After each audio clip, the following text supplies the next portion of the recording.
Hi மக்களே, எல்லாம் எப்படி இருக்கீங்க? நான் தான் உங்கள் டிவிக்கே மோகன் பேசுகிறேன். சரி, நான் இப்போ ஒரு வீடியோ ப்ளே பண்ணுறேன். அதை பார்த்துட்டு அப்புறம் பேசலாம், ஓகேவா?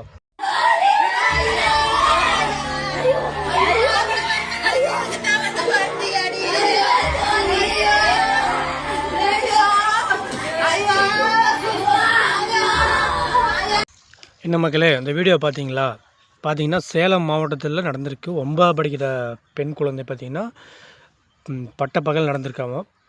ரேப் பண்ணி இது பண்ணியிருக்காங்க. அந்த பொண்ணை வந்து சூசைட் பண்ணிட்டாங்க. இது என்ன பண்ணுறேனே தெரில, இப்படிலாம் நடக்குது. ஆனால் ஒரு மீடியாவில் இது வரைக்குமே நியூஸ் போடலை. எந்த ஒரு டிவி சேனலுமே மீடியாவில் எடுத்துகிட்டு போய் இந்த நியூஸை போடலை.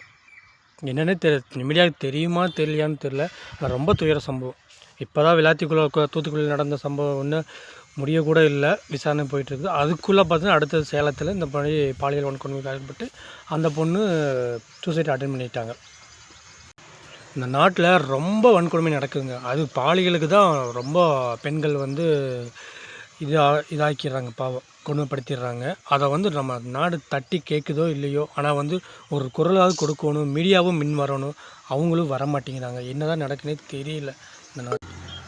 அதே மாதிரி பார்த்திங்கன்னா நம்ம சாத்தான்குள வழக்கு பார்த்தீங்கன்னா நேற்று தீர்ப்பு சொன்னாங்க. சாத்தான்குள வழக்கில் பார்த்திங்கன்னா நேற்று தீர்ப்பு அப்பாவையும் பையனையும் கொண்ட வழக்கில் பார்த்தீங்கன்னா தீர்ப்பு சொல்லிட்டாங்க. அவங்களுக்கு தண்டனை கண்டிப்பாக 9 போலீஸ்காரங்களுக்கு தண்டனை கொடுக்கப்படும் சொன்னாங்க. அதை என்ன கேட்குறேன்னா, இல்லை அவங்க தான் அடித்தாங்கன்னு ஃபஸ்ட்டே தெரியும். ஆனால் இது ஒரு 6 வருஷமாக இழுத்து இப்போ தீர்ப்பு சொல்லி தீர்ப்பு ரைட்டு தான், ஓகே, சந்தோஷமான விஷயந்தான். அதை ஃபஸ்ட்டே ஆராய்ச்சி பண்ணி இது பண்ணியிருந்துக்கலாம். சிபிஐ போய் விசாரணை பண்ணி இவங்க தான் குற்றவாளின்னு கண்டுபிடிச்சிருக்காங்க.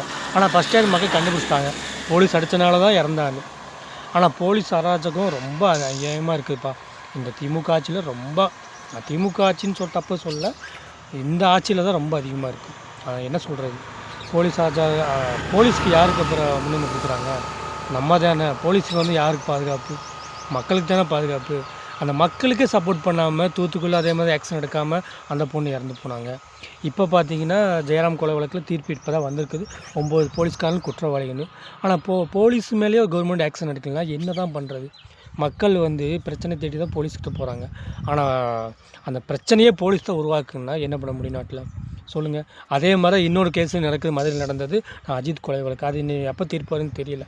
அதையுமே பாவம் அப்பாவை பையனை அடித்து கொண்டுட்டாங்க.